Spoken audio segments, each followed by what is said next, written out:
Good morning, everyone. Today we will tackle about the basic concepts of cell theory. So what is cells? Cells are the basic unit of structure in all organisms and also the basic unit of reproduction. And cell theory is a scientific theory first formulated in the mid-19th century that living organisms are made up of cells, that they are basic structural or organizational unit of all organisms and that all cells came from pre-existing cells. But before we discuss about the concept of cell theory, let us first talk about the formation as well as how it discovers by some theorists. And also, let me give you some information about this theorist. Theodor Schwann was born on December 7, 1810, died on January 11, 1882. A German physiologist who founded modern histology by defining the cell as the basic unit of animal structure. While Matthias Jacob Schleiden, born on April 5, 1804, died on June 23, 1881, a German botanist. These two theories are the first to study cells. In 1838, it was formally articulated in 1839 and has remained as the foundation of modern biology. In the year 1663, an English scientist, Robert Hooke, who was born on July 18, 1635, and died on March 3, 1703. He discovered cells in a piece of pork, which he examined under his primitive microscope. The word cell is derived from the Latin word cellula, which means a small compartment. He published his findings in his famous work, Micrographia. And the invention of microscope led to the discovery of the cell. Next is Anton van Leeuwenhoek, who was an unlikely scientist, a tradesman of Delft, Holland. He came from a family of tradesmen who had no fortune, received no higher education or university degrees, and knew no language other than his native Dutch. This would have been enough to exclude him from the scientific community of his time completely. Yet, with his skill, diligence, an endless curiosity, and an open mind free of the scientific dogma of his day, Leeuwenhoek succeeded in the making some of the most important discoveries in the history of biology. It was he who discovered bacteria, free-living and parasitic microscopic protists, sperm cells, blood cells, microscopic nematodes, and rotifers, and much more. He is a Dutch businessman, the first person to observe bacteria and protozoa. He is known to have made 500 microscopes. On the year 1673, he was the first to view living cells.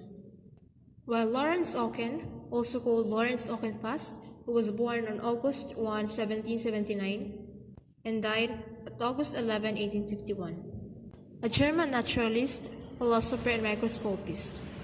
He had been trained in medicine at Freiburg University and went on to become a renowned philosopher and thinker of the 19th century.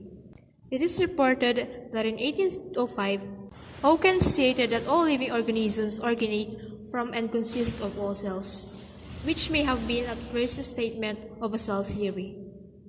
And also around 1833, Robert Brown reported the discovery of the nucleus. Brown was a naturalist who visited the colonies of Australia from 1801 through 1805, where he catalogued and described over 17 new species of plants. Brown was an accomplished technician and an extraordinary gifted observer of microscopic phenomena. It was him who identified the naked ovule in the gymnosperm. On the other hand, German professor of botany at the University of Jena, Dr. Matthias Jacob Schleiden, who brought the nucleus to popular attention. He came to believe that the nucleus is really the most important portion of the cell, in that it is the original structure from which the remainder of the cell is developed. He called it the cytoblast. For the first 150 years, the cell theory was primarily a structural idea. This structural view, which is found in most textbooks, describes the component of a cell and their fate in cell reproduction. Since the 1950s, however, cell biology has focused on DNA and its informational features. Today, we look at the cell as a unit of self-control. The description of a cell must includes ideas about how genetic information is converted to structure. And now, let's come up to the three basic concepts of cell theory. First, all organisms are made of cells. Cells are the smallest unit of life. Each cell is a membrane of semi-permeable phospholipids wrapped around cytosol, or a solution of water in dissolved solutes. All cells rely on DNA to hold the information necessary to produce the molecules they use to obtain energy. Although the methods for obtaining energy vary widely, all organisms obtain energy to grow and reproduce. The first tenet of the cell theory is mostly true, but the discovery of viruses lead to complications. When it comes to viruses, while they use DNA or RNA to reproduce, they do not have cells or cellular membranes. Viruses typically use a host cell to replicate. In this case, the virus appears to be living but does not create its own cell. Some scientists argue that viruses are not living, thus, cell theory is not violated. Second, cells are the most fundamental unit of life. Organisms can be single cells, which hold all of the components necessary for a metabolism, or they can be more complex. More complex organisms divide the various metabolic tasks into different groups of cells called tissues. These tissues are arranged in compartments with membranes that separate them from other tissues. And these groups of tissues are called organs. A group of organs functioning together is an organism or an individual, or an individual creature. Each cell is distinct from the cells next to it, and each functions independently while contributing to the output of the organism as a whole. Again, modern cell theory is a bit more complicated because advances in science have revealed many different organelles within cells. Now, these organelles are bound in membranes themselves and serve different functions for eukaryotic cells. Some scientists argued that these are more fundamental units, but other scientists argued also that, like an organ outside of an organism, they could not function without the cell. And lastly, cells came from other cells. As far as we know, no cells on Earth currently has arisen spontaneously. All cells are the result of cell division. When a cell is large enough, it replicates its DNA in more important components.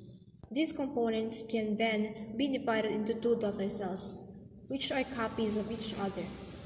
Variations in the DNA in each cell can lead to changes in how they function, which can result in them dividing at different rates.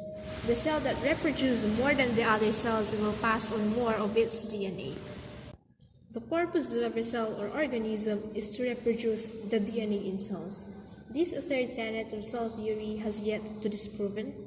No scientist has ever created a functioning cell without replicating another cell, although some scientists are trying. If they were successful, it would give proof to how life could have evolved. It is thought that self-replicating molecules mutated, developed the ability to produce a membrane, and thus the first cell was born. The cell was such a successful form of the life that all life since has used the same basic template. That's the three basic concepts of cell theory, but modern tenets of cell theory has came. First, all known living things are made up of cells. Second, the cell is structural and functional unit of all living things. Third, all cells came from pre-existing cells by division. Fourth, cells containing hereditary information, which is passed from cell to cell during cell division. Fifth, all cells are basically the same in chemical composition. And lastly, all energy flow of life occurs within cells. And that's it for today. This is Elica Saplan, Bachelor of Secondary Education. Thank you and God bless.